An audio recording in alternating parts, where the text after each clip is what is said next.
Oitava e última parte da aula, pessoal. Vou falar sobre outras bacias hidrográficas.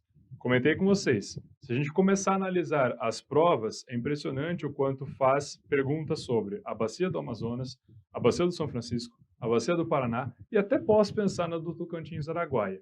E o restante, Saulo, o restante é mais difícil. Não que não possa acontecer, cuidado, pode acontecer, mas realmente é mais difícil fazer perguntas sobre as demais bacias, mas é claro, considerando que é tá no edital, seja do Colégio Naval, seja da SpaceX, seja também da ESA, é necessário fazer essa abordagem com vocês. Mas como eu disse, se for parar para dar uma atenção mais especial, realmente para essas três e num outro plano, pensando na Tocantins, Araguaia, que vocês vão acabar tendo um contato maior. Então vamos lá. Então, oitava e última parte da nossa aula, outras bacias hidrográficas do Brasil. Bem, podemos falar sobre o Tocantins-Araguaia, conforme eu já até havia adiantado, né? Além das três que eu havia dado atenção especial, o Tocantins-Araguaia também acaba merecendo. Então, primeiro, a localização. Essa aula, tem uma questão lá que você mostrou para a gente do Colégio Naval, estava falando que a bacia Tocantins-Araguaia é a maior localizada integralmente em território nacional? Exatamente. Integralmente em território nacional é a Tocantins-Araguaia. O que a gente pode falar sobre ela? Bem, possui cerca de 800 mil quilômetros quadrados, uma área muito expressiva. É a maior localizada integralmente em território brasileiro. Os rios principais são o Tocantins, que nasce em Goiás e desemboca na foz do Amazonas, e o Araguaia, que nasce no Mato Grosso, divisa com Goiás. É uma bacia hidrográfica que possui dois rios principais. No caso, já até havia comentado com vocês, o rio principal é aquele que recebe maior volume de água. Só que no caso do Tocantins-Araguaia, não dá para saber. Dependendo da época, um está mais volumoso, dependendo da época, outro está mais volumoso. Saulo, depende da chuva? Depende da chuva. Então, como é muito difícil saber qual é mais volumoso, decidiu falar que não. Bacia hidrográfica Tocantins-Araguaia, os dois vão ser considerados rios principais. Depois, com área de cerca de 25 mil quilômetros quadrados, a Ilha do Bananal, que eu já havia até comentado com vocês, é considerada a maior ilha fluvial do mundo. Lembrando que fluvial é de rio. Saulo, você falou que muitas vezes isso acontece por conta do assoreamento? Exato. Possui um potencial energético com 22 usinas, contando com a presença da terceira maior usina do país. Só perde para Itaipu e Belo Monte, que é a usina hidrelétrica de Tucuruí, no Pará, uma das 5 maiores em operação no mundo. Lembrando que a usina hidrelétrica de Tucuruí ela foi implantada para poder atender o projeto Grande Carajás. O que mais, Saulo? Expansão da hidrovia Tocantins-Araguaia para escoar grãos. Está numa localidade onde tem uma funcionalidade muito grande do agronegócio? Exatamente. Então, pensando no agronegócio, pensando aí na utilização da hidrovia para fazer com que esses grãos sejam escoados, ou pensar em fazer com que esses grãos cheguem até o estado do Maranhão para ser exportado, ou outra localidade, independente disso, realmente. Tanto é que quando nós pensamos nessa localidade onde está a bacia hidrográfica do Tocantins-Araguaia, há uma condição que é uma exploração considerável de soja, por exemplo. Então, é impressionante o quanto o nosso país exporta soja, então faz todo sentido o que fazer a exploração de uma hidrovia nessa dada localidade. Depois, falamos da bacia hidrográfica do Paraguai. Então, pensando aí na bacia hidrográfica do Paraguai, o que nós temos? Primeiro, conforme eu falei para vocês, é importante saber a localização. Então, está aqui a bacia do Paraguai. O que a gente pode falar em relação à bacia do Paraguai, Saulo? Vamos lá, fazer as considerações. Possui aproximadamente 1 milhão de quilômetros quadrados. Do total, 33% estão no Brasil, no estado de Mato Grosso do Sul, e o restante na Argentina, Bolívia e Paraguai. Juntamente com a bacia do Paraná e a bacia do Uruguai, forma a bacia Platina. Quer dizer então que se eu for juntar bacias hidrográficas, recebe esse nome de bacia Platina? Exatamente. O rio Paraguai nasce na Chapada dos Parecis, localizado no estado do Mato Grosso. Área destinada ao cultivo de soja e criação de gado, intenso desmatamento, com acentuado comprometimento dos biomas Cerrado e Pantanal. Até porque, olha só, a localização aí da bacia hidrográfica do Paraguai. pequeno aproveitamento energético. Quer dizer então que o volume de água não é tão considerável, nem tanto a inclinação. E hidrovia Paraguai-Paraná. Novamente, essa hidrovia serve o quê? Para poder atender o agronegócio com destaque para a soja. Até posso pensar também, num segundo momento, atender a exploração de minerais metálicos, como no caso o maciço do Urucum, mas realmente é mais destinado pensando aí no agronegócio. Depois, Atlântico Nordeste Ocidental. E cuidado, hein, pessoal, tem Atlântico Nordeste Ocidental e tem Atlântico Nordeste Oriental. Então, o Ocidental está localizado aqui. O que a gente fala sobre Atlântico Nordeste Ocidental? Bem, possui em torno de 270 mil km², abrange o Maranhão, aproximadamente 90% do total, e uma pequena porção oriental do Pará.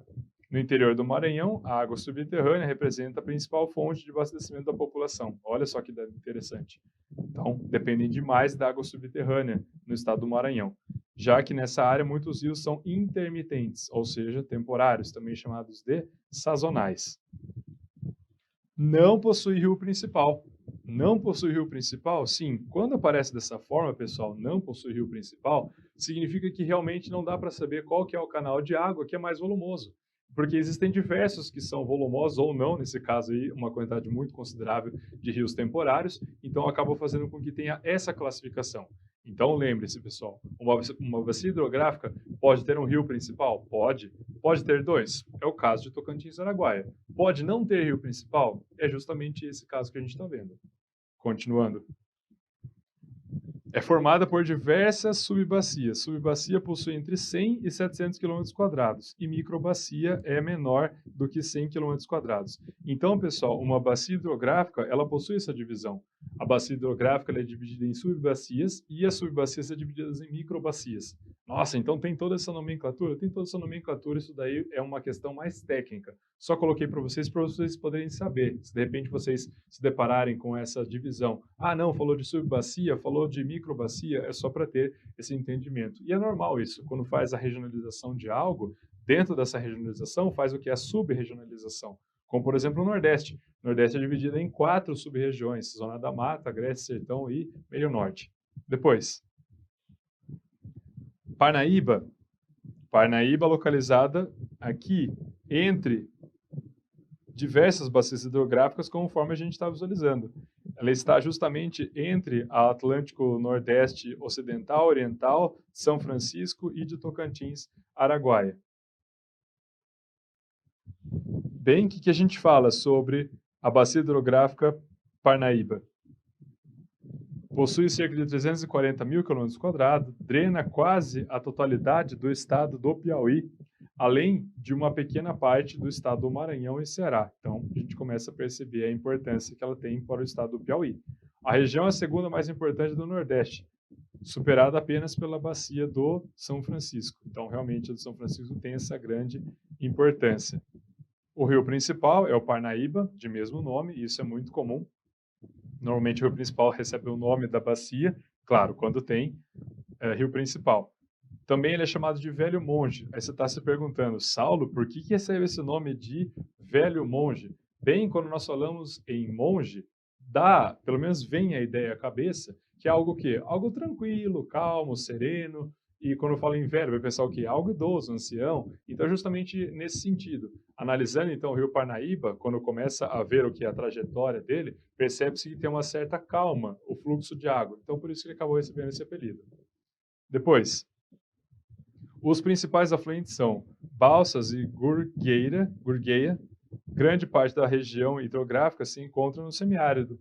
O rio contribui para a existência de muitos rios intermitentes, ou seja, rios que são considerados o quê? Rios que são considerados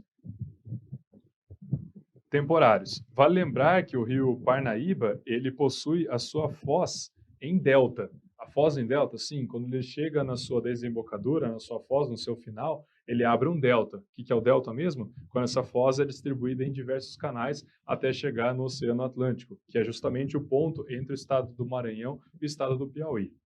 Depois, Atlântico Nordeste Oriental, que eu falei para vocês, tem os dois, tem o ocidental e tem o oriental. E lembre-se, oriental estou pensando mais a leste, mais à direita, olhando de frente para o mapa. Então é esse que nós temos.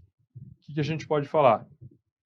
Possui aproximadamente 290 mil quilômetros quadrados, abrange 5 capitais do Nordeste. Olha só, estamos falando aí de uma área muito importante. Por quê? Porque o Nordeste possui 9 capitais, porque tem 9 estados. E nessa aí possui o quê? 5 capitais do Nordeste. Fortaleza, Natal, João Pessoa, Recife e Maceió, além de dezenas de núcleos urbanos e um considerável parque industrial. Considerável, tá, pessoal? Não estamos falando aí que é aquele que super se destaca, é considerável. Principalmente quando a gente analisa Recife e Fortaleza. Não possui rio principal, também não possui rio principal, assim como o Atlântico Nordeste Ocidental. Ela é formada por diversas subbacias. Há desmatamento para abrir espaço para canaviais, lembrando que nessa área tem uma considerável quantidade de plantação de cana-de-açúcar, claro que não se compara com o estado de São Paulo, por exemplo, que é o maior produtor no nosso país, mas realmente, principalmente na zona da mata dessas áreas, acaba tendo uma certa quantidade. Extrativismo vegetal voltado para a exploração da madeira e uso de práticas agrícolas inadequadas que danificam o solo, a chamada desertificação. Lembrando que a desertificação ela ocorre aonde? Ela ocorre em regiões áridas, semiáridas ou desérticas. É quando começa a existir o quê? A perda do potencial produtivo do solo. Contribuem com o assoreamento dos afluentes. A falta de saneamento básico e a especulação imobiliária agravam a poluição das águas. A falta de saneamento básico, confesso que ficou um pouco exagerado, tá, pessoal? Vamos pensar no quê? Na deficiência desse saneamento básico. Algo assim, não falta ficou exagerado, até porque existe. Claro que certas regiões é maior ou menor, mas falta ficou exagerado. Então seria o quê? Deficitário, delicado, ineficiente, algo assim.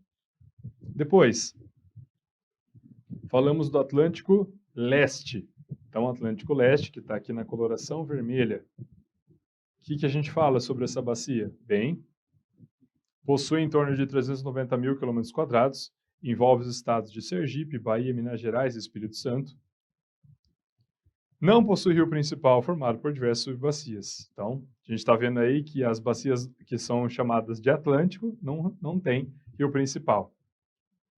A demanda urbana responde por cerca de 40% da utilização da água, estando concentrada na bacia do rio Paraguaçu, onde está localizada a cidade de Salvador.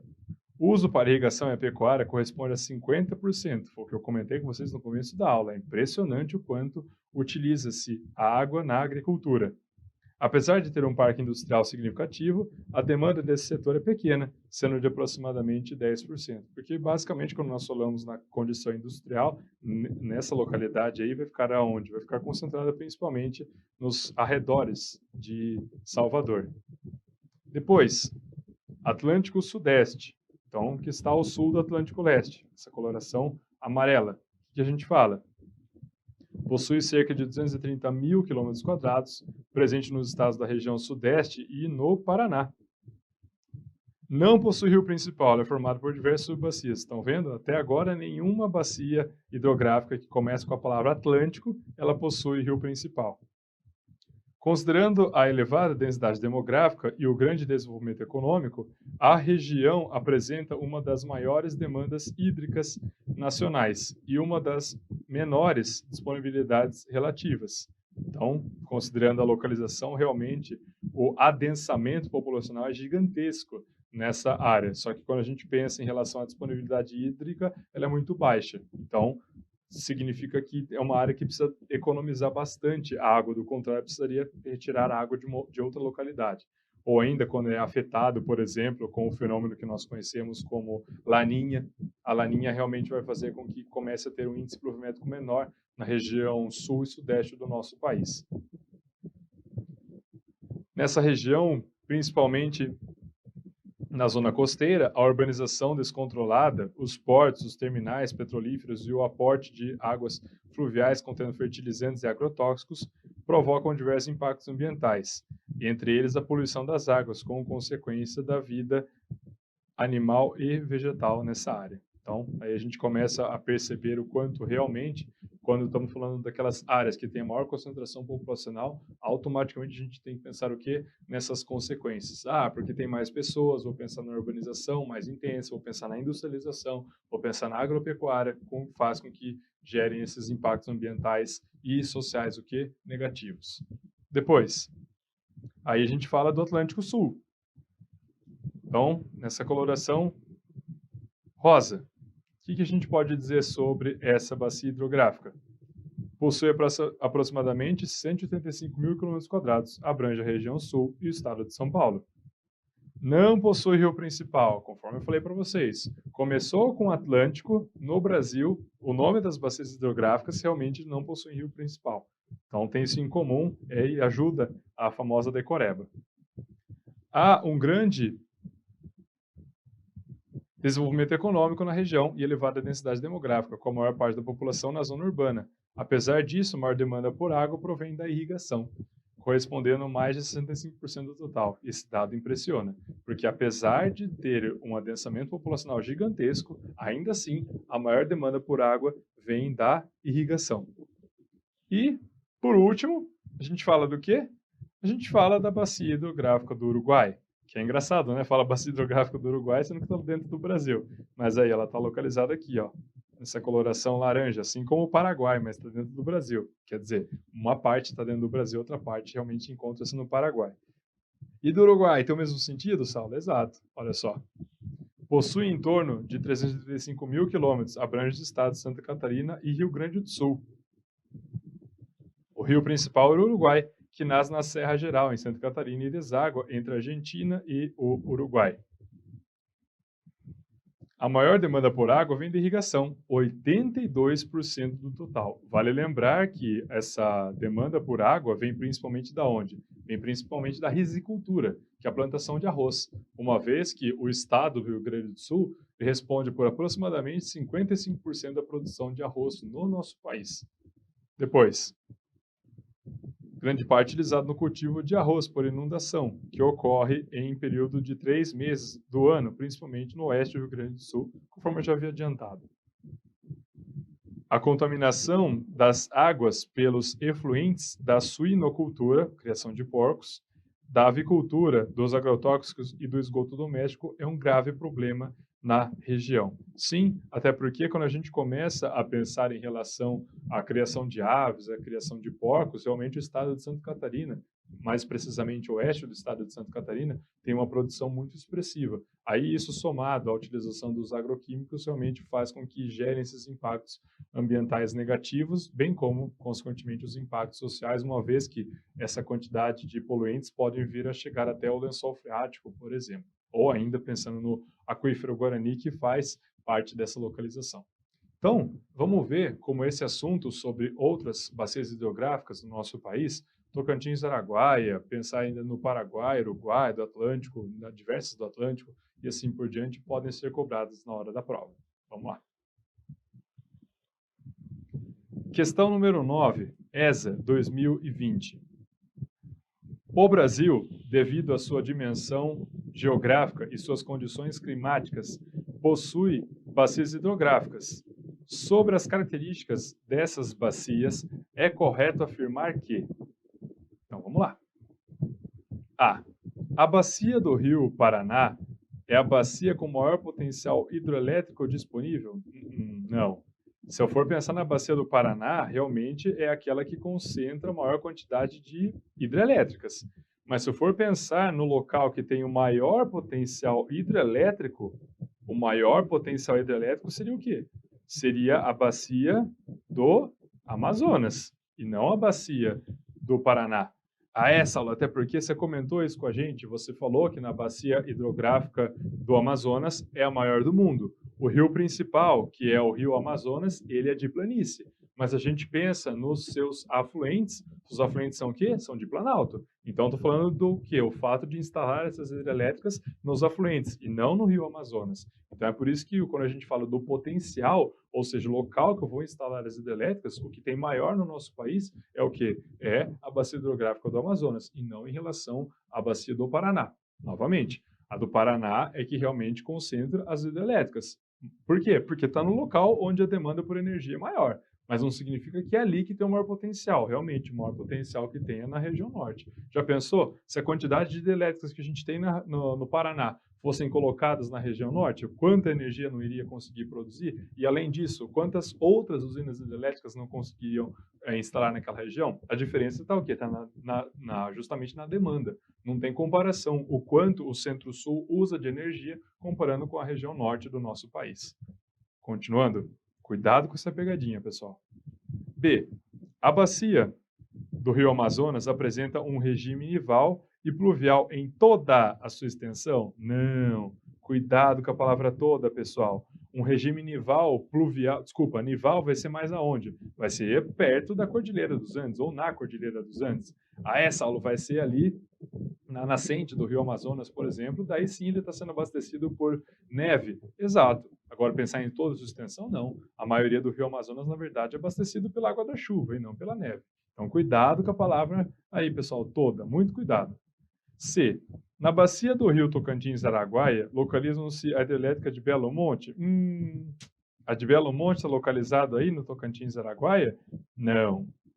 Até porque, quando a gente fala de Belo Monte, ela está localizada onde? No rio Xingu.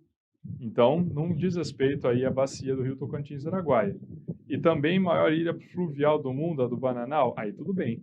Mas pensar em Belo Monte, não, Belo Monte não está localizada nessa região do Tocantins-Araguaia. Então, a hidrelétrica de Belo Monte, ela está localizada onde? Na bacia hidrográfica do Amazonas, não do rio Tocantins-Araguaia.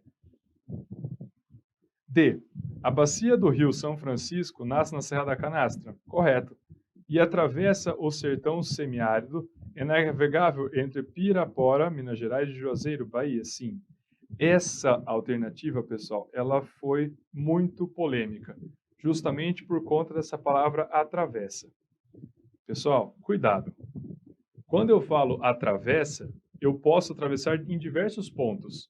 Então, olha só, imagina aqui a palma da minha mão. Se eu sair daqui e vir até aqui, eu atravessei a minha mão? Atravessou, Saulo. Atravessei. Se eu estou aqui e vim até aqui, eu atravessei a minha mão? Atravessei.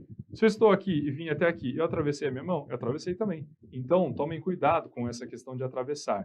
Quando falar atravessar, muitas vezes pode vir à cabeça que eu estou falando dos pontos mais extremos. Não necessariamente. Quando eu falo em atravessar, pode ser diversos pontos. Pode ser esse ponto mais extremo da palma da minha mão, por exemplo, mas pode ser de um ponto que não tem uma extensão tão grande. E quando a gente analisa o Rio São Francisco, ele faz o quê? Uma certa travessia no sertão, pensando em certos pontos? Sim, até porque, conforme eu havia mostrado para vocês no mapa, ele chega o quê? Na Bahia, aí da Bahia faz o quê? Faz esse sentido leste, porque ele vai em direção à divisa dos estados de Sergipe e do estado de Alagoas. Então, nesse ponto, eu posso pensar o que ele realmente está atravessando. Então, toma muito cuidado com isso. Realmente, o pessoal viu essa alternativa e falou assim, não, Saulo, está errado colocar aí a expressão atravessa. Eu concordo que poderiam ser utilizadas de outra forma, mas o atravessar, conforme eu disse para vocês, pode ser feito de diversas formas, como o exemplo que eu dei da palma da minha mão.